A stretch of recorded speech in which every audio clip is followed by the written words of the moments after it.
Hola a todos, buenos días, buenas tardes, buenas noches, dependiendo del momento. Ya me equivoqué, ya ve. Buenos días, buenas tardes, buenas noches, dependiendo del momento en el que nos estemos viendo en este momento. Muchas gracias por estar con nosotros una vez más en estas entrevistas para Match Judicial. El día de hoy tenemos un invitado muy especial que es David Ramos, uno de los candidatos que están aquí para compartirnos básicamente cuál es su día a día como profesional, el conocer quién está detrás de la cara del sistema judicial en general. Bienvenido, David. Hola, mucho gusto, Wendy. Gracias por aceptarme aquí. No, muchísimas gracias a ti. Me gustaría, por favor, si pudieras presentarte con la audiencia, que sepan cómo te llamas, a qué te dedicas, a qué te has dedicado todos estos tiempos y todo eso. Por favor. Bueno, miren, mi nombre es Ramos Bautista David. Soy secretario de Tribunal Colegiado de Apelación. Tengo más de 20 años de carrera judicial. Inicié mi estudio en la Universidad Nacional Autónoma de México. Después estudié la maestría. Antes de que hubiera juicios orales, en el 2007, yo ya estudiaba juicios orales. Tengo una especialidad en adolescentes, en ejecución, en sistema penal, procesal y en teoría del delito, ¿no?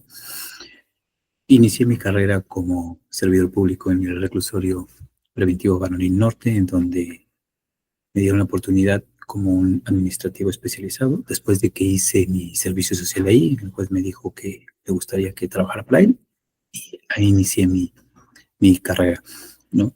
Posteriormente ingresé al Poder Judicial de la Federación porque desafié a un magistrado que me comentaba respecto a la teoría del delito, y creo que me gusta mucho la teoría del delito, y entonces me dijo, bueno, pues si es tan bueno, me gustaría verlo en un proyecto.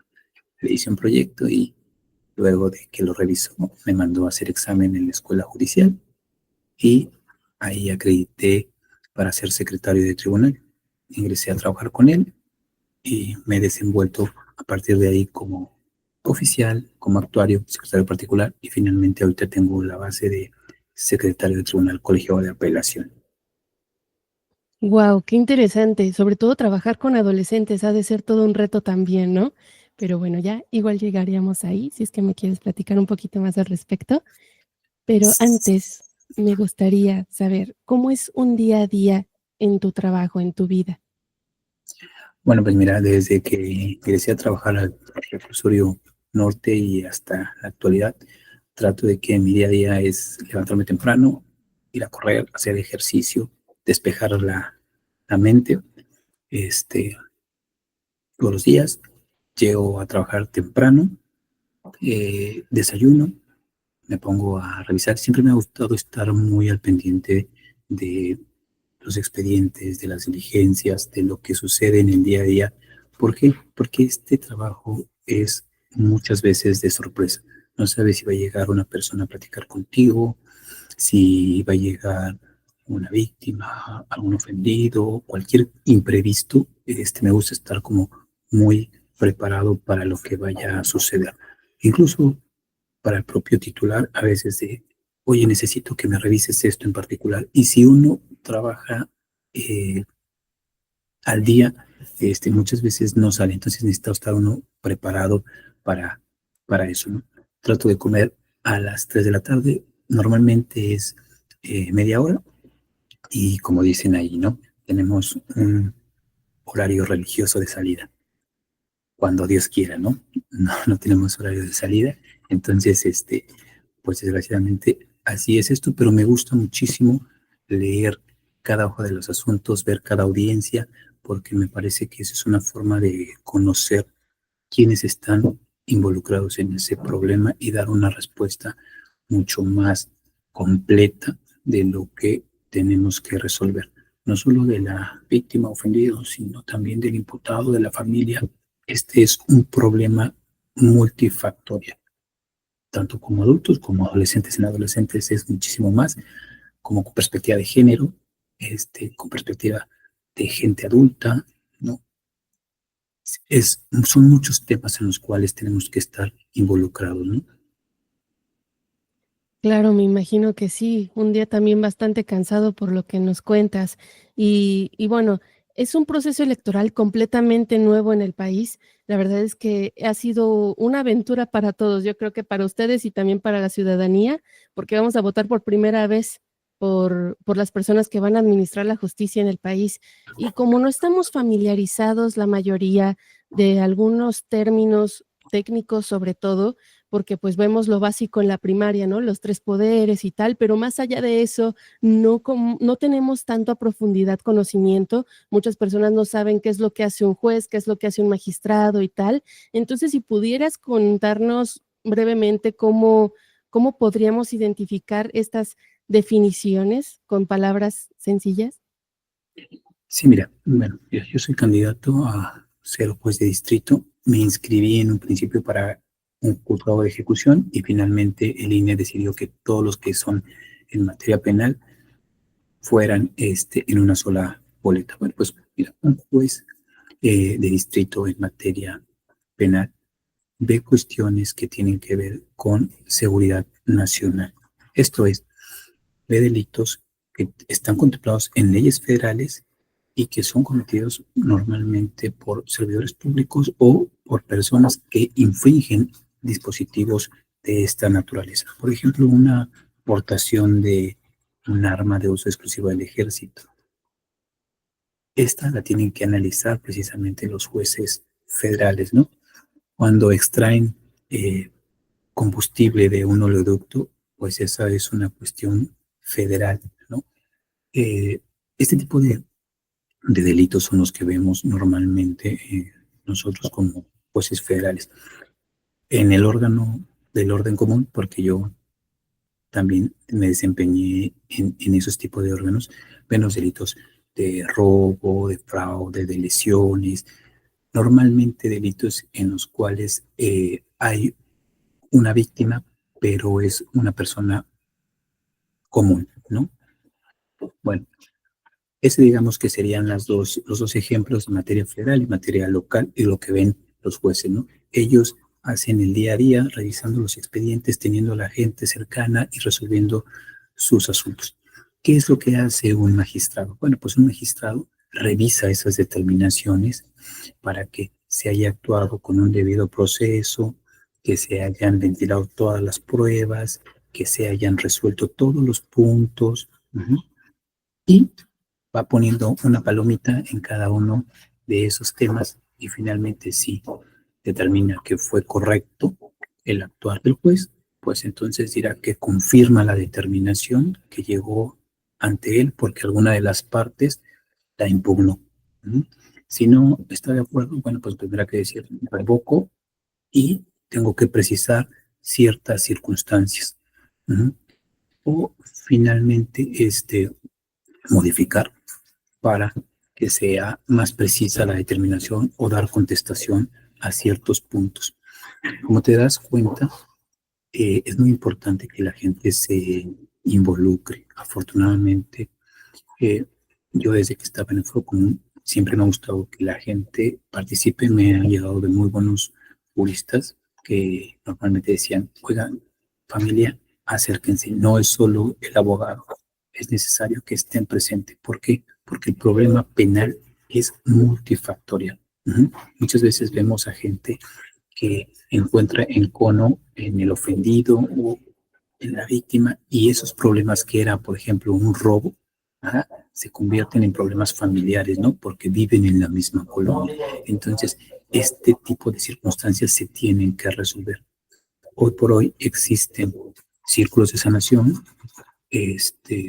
formas en las cuales las personas pueden llegar a la resolución de sus conflictos para tratar de evitar ese tipo de problemas, ¿no? Que no crezca más esos problemas, ¿no? Finalmente, ¿qué hacen los? Primero quiero llamar la atención a los jueces de amparo.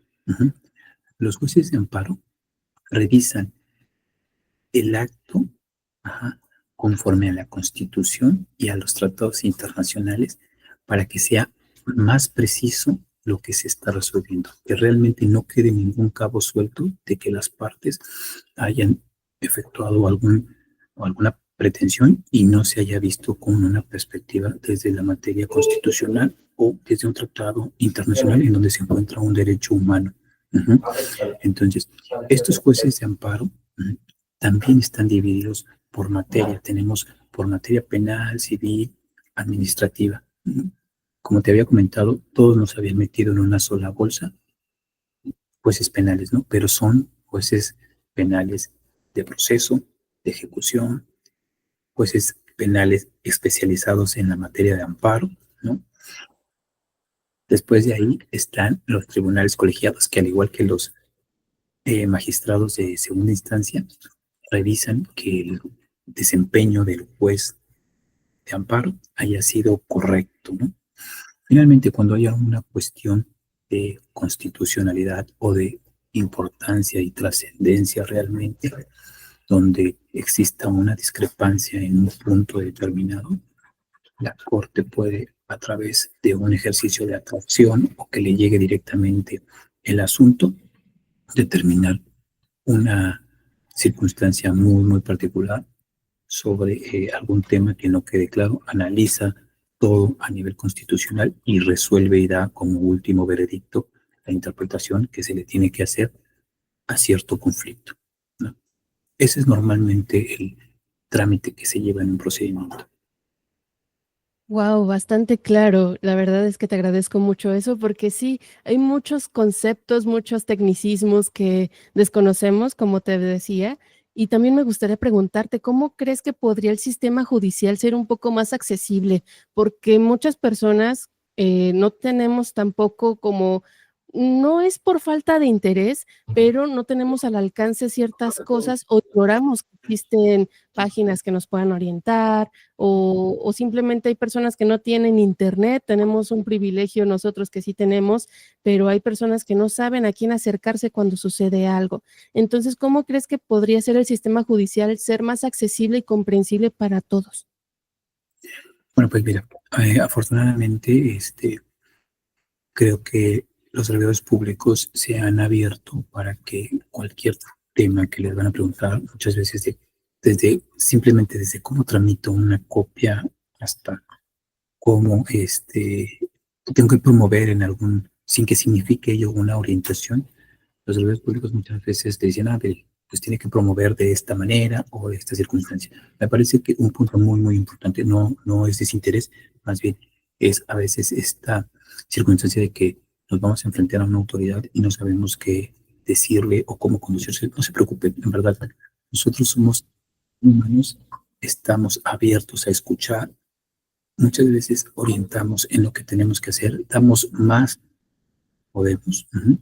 Y en verdad, si es una cuestión ya jurídica, nosotros ya los canalizamos a asesoría jurídica o a un defensor público para que los oriente, ¿no? Entonces, el primer tema es que se tienen que acercar, rompamos esa barrera de que exista algún miedo a cómo voy a conducir, no importa.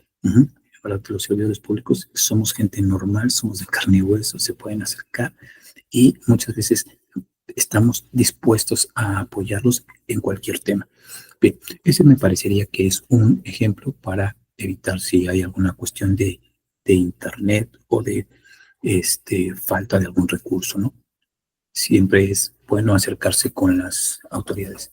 Otro de los temas que pudiéramos llegar ahora a utilizar es el uso de las plataformas. Pero ¿qué pasa cuando yo no tengo el acceso a un teléfono celular inteligente? O, bueno, pues uno de los ejemplos que nos dejó la pandemia precisamente es que afuera de los juzgados federales se ponía una computadora que tenía una cámara, que tenía servicio a internet.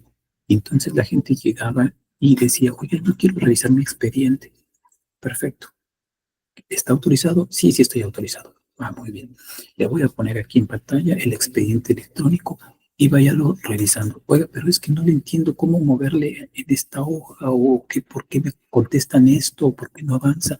Bueno, le preguntaban a la persona que estaba ahí, les decía, bueno, pues mire, tiene que entender que nosotros llevamos un proceso y que esta es la promoción, este es el acuerdo que le recae, esta es la respuesta que le estamos dando, ¿no? Si hay un punto que no queda claro, podemos explicarlo, a lo mejor de manera verbal, para que quede claro, ¿no?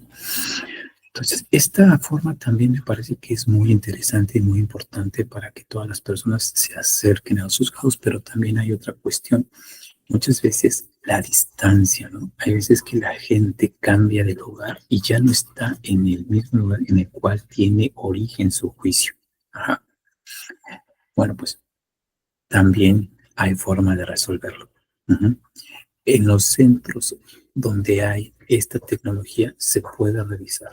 Ujú. Entonces, no es necesario que estén anclados al lugar del juicio. Ujú. Lo único que se les pide es que estén al pendiente, ¿no? Estén involucrados en lo que se está llevando. Esta es una buena forma para resolver todas estas cuestiones y estas barreras y no invisibilizar a las personas que no tienen acceso a Internet. Guau, es bastante tranquilizante el saber eso, porque sí, realmente desconocía la existencia de esas cosas. Y es bastante interesante este tipo de iniciativas. Y aún así, ahora que mencionabas que también ustedes son de carne y hueso y todo eso, la verdad es que no tenemos mucho en cuenta que también ustedes tienen muchos desafíos a lo largo de la carrera, ¿no? Desde tu perspectiva, ¿cuáles crees que son los principales desafíos que enfrenta el sistema judicial actualmente? Bueno, pues yo creo que actualmente hemos superado un nivel de estudio, de preparación. Muchas veces también nosotros aquí dejamos familia, realmente dejamos la piel en esto porque nos gusta, es una vocación, es demasiado interesante revisar todo. Ujú. Y creo que voy a definirlo en un tema. Nicolás Luhmann dice, somos comunicación. Ajá. La gente tiene que acercarse a nosotros y nosotros tenemos que dejar que se acerquen a nosotros porque esta comunicación que hay se va a aperturar y se van a dar cuenta de que realmente lo que nosotros hacemos es muy transparente. Si ustedes pueden entender que una resolución se emitió en un determinado sentido porque hay ciertas pruebas que nos llevan a eso, ¿m? Van a conocer las razones por las cuales nosotros vamos a resolver, pero también van a conocer las razones que ustedes van a cuestionar en una segunda instancia con un magistrado, ¿no? De manera muy clara, muy sencilla. Entonces, la barrera del lenguaje a veces es el problema que nosotros tenemos. Ajá. Hubo un tiempo en el cual todo se tecnificó y decía, el mejor jurista es el que lo puede decir de manera más rimbombante, más complicada, más completa. Hoy no. Hoy no, hoy transmitimos las sentencias de manera muy sencilla. Incluso el propio Consejo de la Judicatura nos dan herramientas para establecer sentencias en formatos de lectura fácil, ¿no? Hay personas, Bocos se resuelve de esta forma por esta circunstancia muy particular, muy sencilla, muy digerible, muy entendible, ¿no? Entonces, rompe esta barrera de yo soy servidor público y usted es el ciudadano, creo que no es lo más correcto. Creo que ese es un gran problema que tenemos que solventar. Por eso decía, el conocimiento es nuestra base. Ujú. Llegamos a un nivel en el cual podemos comunicar de manera muy tranquila, muy pacífica lo que está sucediendo, ¿no? Y hoy podemos decir que hay lecturas muy digeribles y hay conceptos muy sencillos que explicamos de manera muy flexible para que todos lo entiendan y puedan decir, no, sabes que yo no estoy de acuerdo con eso, ¿no? Entonces, romper la barrera del lenguaje, romper la barrera de que somos personas diferentes, me parece que es muy importante. El sistema judicial debe caminar en ese sentido, camina en ese sentido, vamos en esa dirección. ¿No? ¿Qué nos falta? Sí, muy probablemente no se logre de manera inmediata, pero un buen punto de vista es que se acerquen, se acerquen a nosotros. Me gusta mucho la manera en la que hablas, con mucha empatía y mucho humanismo.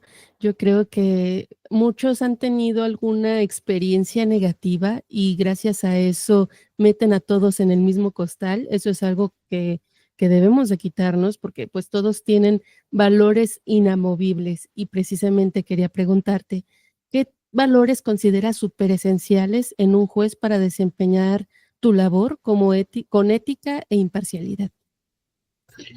Bueno, pues mira, creo que la transparencia es una cuestión fundamental. Eh, Hay una impresión de un penalista que me gusta mucho, y dice que las personas no son números, ¿no? Porque normalmente se le pone causa penal 1, 2000 y se le pone el año, ¿no? ¿Ya? Bueno, pues yo desde que estaba en el reclusorio no quise decir ni utilizar esa forma, ¿no? Incluso así nos han enseñado cuando nosotros veíamos en las películas El preso 777, ¿no? Y bueno, pues eso se dejó de utilizar hace mucho tiempo. Para mí es Pedro, es David, es Ramón, es el nombre de la persona y toda la historia que viene atrás de él. Y es aquí en donde entra precisamente este autor, porque dice que los penalistas dejamos de ser seres humanos cuando dejamos de ver en los ojos de la otra persona a un ser humano. Estamos juzgando seres humanos, estamos resolviendo problemas de seres humanos. Si decimos, no, tú eres un criminal, tú eres la víctima, y tratamos esas divisiones, crea mucho problema en este tipo porque perdemos objetividad. Cuando vemos a las personas como lo que son, ¿no? Podemos resolver de manera más completa y mejor. Entonces, una de las cuestiones que me parecen fundamentales, uno de los valores es precisamente ese, reconocer que existe un ser humano enfrente de mí, la humanidad. Qué bonito. De verdad, admirable que lo veas así, porque sí estás trabajando con seres humanos a final de cuentas y es algo que no se debe de dejar de lado, ¿no? Ahora que hemos estado viendo en redes sociales a todos los candidatos y candidatas, videos y tal, muchos chicos tienen la inquietud y las ganas de seguir en los mismos pasos de ustedes, de estudiar derecho. ¿Qué consejo le podrías dar a ellos que quieren seguir tu camino en el derecho? Bueno, pues síganse preparando, prepárense, en verdad es muy bonito estudiar y ver cómo desde otras perspectivas se enfocan los problemas, ¿no? Yo tengo 2 hijos, y siempre le digo a mi hijo que estudie, no porque quiera eh, que insistirle en eso, sino porque quiero que tenga una visión distinta. A estas juventudes que critiquen. A mí, ahora que he estado en redes sociales, la escucha activa me ha sido muy buena y responder de manera respetuosa. Robert Alexis dice que una de las cuestiones para entablar una discusión con otra persona es reconocer que la otra es una persona, al igual que yo, ¿no? Y escuchar lo que él me está diciendo, lo que él me está transmitiendo. En el momento en el que yo digo que esa no es una persona, pues ahí se corta el diálogo. Entonces, aun cuando me critican y me han dicho algunas circunstancias, escuchar su punto de vista me parece que es fundamental. A estas generaciones no se callen, sigan diciéndolo. Pero también síganse, en verdad, eso les va a dar una visión distinta de la vida crítica, cuestionenle todo. A mí me gusta mucho el método de Descartes, dudar para no dudar. Y eso es lo que aplico yo normalmente todos los días, ¿no? Ya revisé el expediente, a ver, lo vuelvo a revisar porque a lo mejor hay algo nuevo que alcancé a ver, ¿no? Nadie puede conocer mejor mis asuntos que yo. Tengo que entregar un proyecto que atienda todas las particularidades. Y me da mucho orgullo decir que normalmente mis proyectos nunca son repuestos, ¿no? Porque atendí todas las particularidades. Esa determinación que hace un órgano superior de revisar mi proyecto y decir, estuvo bien, estuvo bien, estuvo bien, me lleva todos los días a descansar tranquilo y decir, hice mi mejor esfuerzo por un mejor país, por un mejor México. Y esa tranquilidad vale oro, yo creo que es lo que más te motiva a seguir adelante. Y imaginemos que pudiéramos pasar de nuevo vivir de nuevo el pasado, ¿no? Si pudiéramos regresar el tiempo y hablar contigo mismo, con el David que apenas estaba empezando a aprender sobre derecho, ¿qué te dirías a ti mismo? Que llegue hasta aquí, es muy gratificante. Yo durante la preparatoria fui seleccionado para jugar fútbol, pero mis papás siempre me inculcaron el estudio, el esfuerzo, y decidí ir a estudiar a la UNAM y me quedé, tuve un promedio y me seguí preparando. Entonces le diría a ese joven, uh-huh, vale la pena, en verdad, te gratifica muchísimo este, llegar a un punto como ahora como candidato, uh-huh, por méritos propios, por preparación, sin tener a nadie en el Poder Judicial, a una familia o alguien que te apoye. Busqué mi propio camino y estoy hasta aquí. Estoy muy orgulloso de dónde he llegado. Seguramente también se sentirá muy orgulloso ese David, y a lo mejor ese dolor de que lo hayan privado del fútbol en ese entonces, a lo mejor no lo comprendías al 100, pero igual también eso te ayudó mucho a formar tu disciplina. Finalmente, el deporte ayuda mucho a eso, a ser un poco más disciplinado, a valorar cada escalón que vamos avanzando. Entonces, yo siento que lo está muy bien cimentado eso en ti. Ahora, pasando a una sección, ya la sección final de la entrevista, me gustaría saber qué medidas fundamentales eh, crees que sean para fortalecer la confianza de la ciudadanía en el sistema judicial. Es decir, hay muchas personas, muchas familias que creen que la justicia es totalmente inaccesible e incluso inexistente, que han pasado por algún problema y no se resolvió por alguna negligencia, o que de verdad tienen ese dolor y ese rencor que cada vez que ven esto de las elecciones dicen, no, es que yo ya no creo en la justicia. ¿Qué les dirías para retomar eso, para calmarles un poquito este sentimiento? Bien, miren, creo que con sinceridad, que cada ocasión que llego a un lugar y reviso un expediente, lo reviso desde el inicio hasta el final y me gusta ir leyendo todo lo que va sucediendo también entre líneas, porque son historias de vida de las personas. Y yo sé que estamos llenos de historias y hay algunas que no nos perdonan y que tenemos ese resentimiento, ¿no? Pero también es porque no nos hemos permitido abrirnos y decir, oiga, ¿qué está pasando con mi asunto? ¿no? Este diálogo que se da entre las partes, ¿no? En el cual se acerquen a preguntar, se acerquen a revisar por qué estamos resolviendo de una determinada forma, es fundamental. ¿no? No quedarnos en la idea de se resolvió de esta forma porque no lo dijo alguien más. ¿no?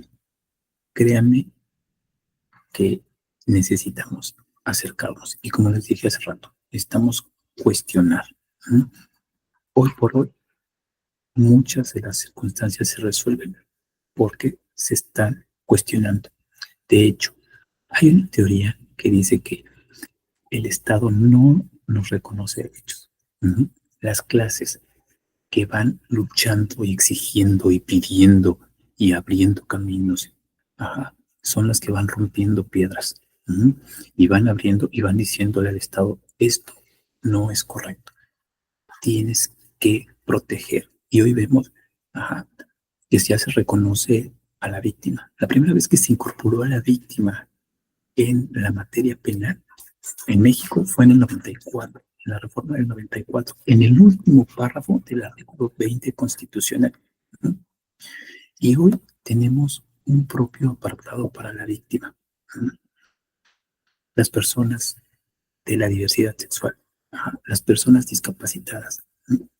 todos ellos levantaron la mano y se hicieron escuchar. ¿no?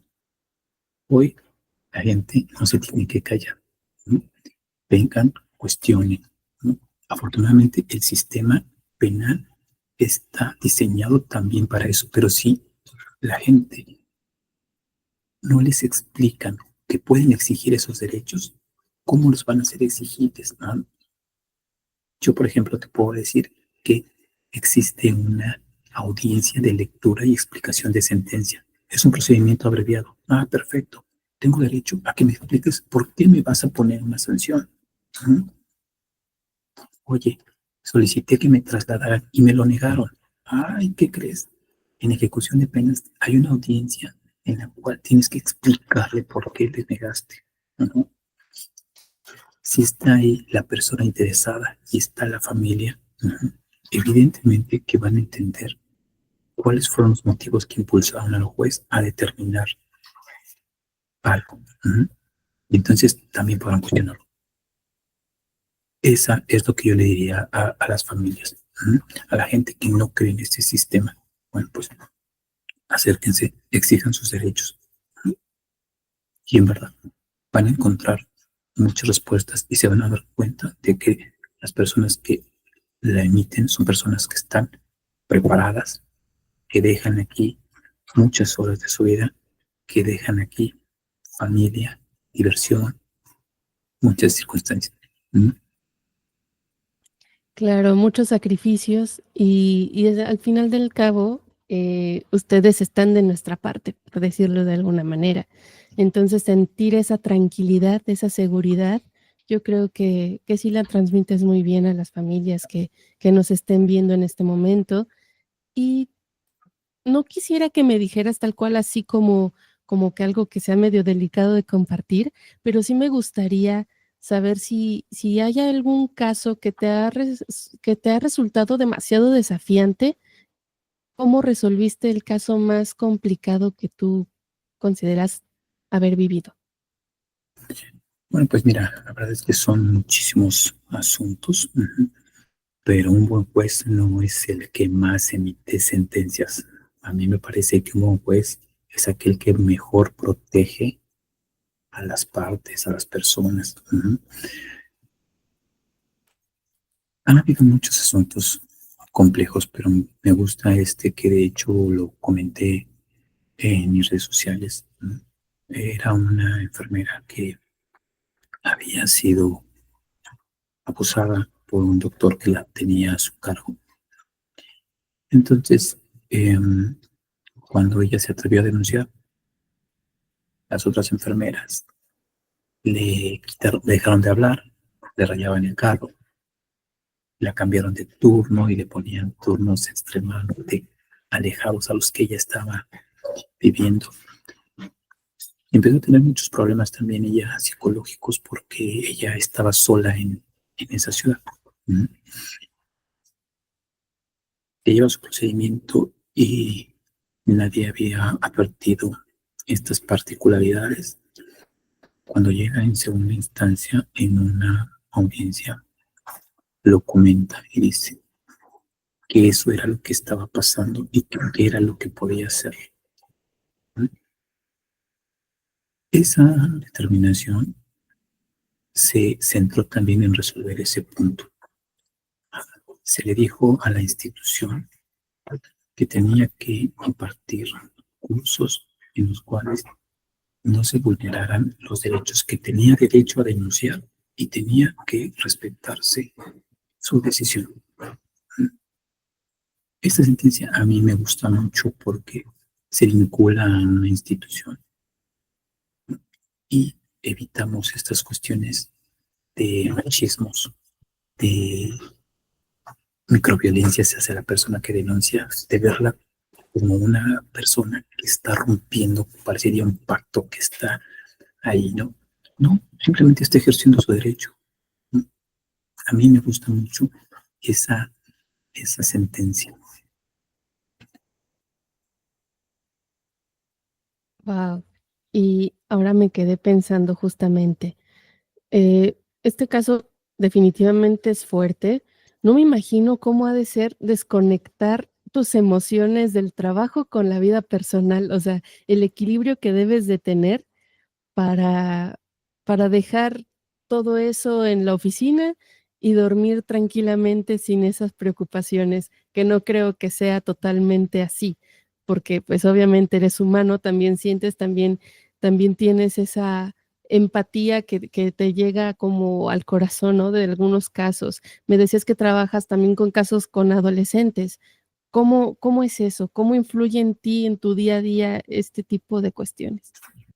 Bueno, mira, yo estudié la especialidad en adolescentes porque precisamente me gusta mucho cómo el derecho penal analiza este tipo de asuntos y cómo van vinculados con la materia, ¿no? Pero actualmente no llevo ningún asunto de adolescentes. Sí los he visto cuando estaba en Tribunal Colegiado de Apelación y me parecía que teníamos que tener mucha sensibilidad para esto. ¿No? Entonces, por eso estudié materia penal para adolescentes, para estar preparado cuando me llegara un asunto, porque nosotros tenemos que estar preparados para todo ese tipo de casos y resolverlos de manera lo más adecuada posible. Y las particularidades de los adolescentes son muchísimas, ¿no? Hemos avanzado de un sistema en el cual decían que teníamos que tutelarle sus derechos a un reconocimiento de sus derechos, ¿no? No he tenido todavía, afortunadamente, la necesidad de sacar mis libros, mi conocimiento y mi experiencia en este tipo de asuntos para resolverlos. Pero tenemos que estar siempre preparados, ¿no? Y por eso cuando me preguntabas qué le diría a los adolescentes, a los jóvenes y a todos ellos, prepárense, en verdad, estudiar y verlo desde muchas perspectivas, porque cada autor lo ve de una forma distinta, es tener un conocimiento global del asunto, o al menos tener muchas opiniones y tomar una propia para resolver un asunto, pero siempre pensando que eso es lo mejor. Yo creo que eso es lo que nosotros hacemos como juzgadores, ¿no? Resolver un asunto buscando que esa es la mejor solución que hay en la ley bajo la idea de que el legislador es racional y no se equivoca.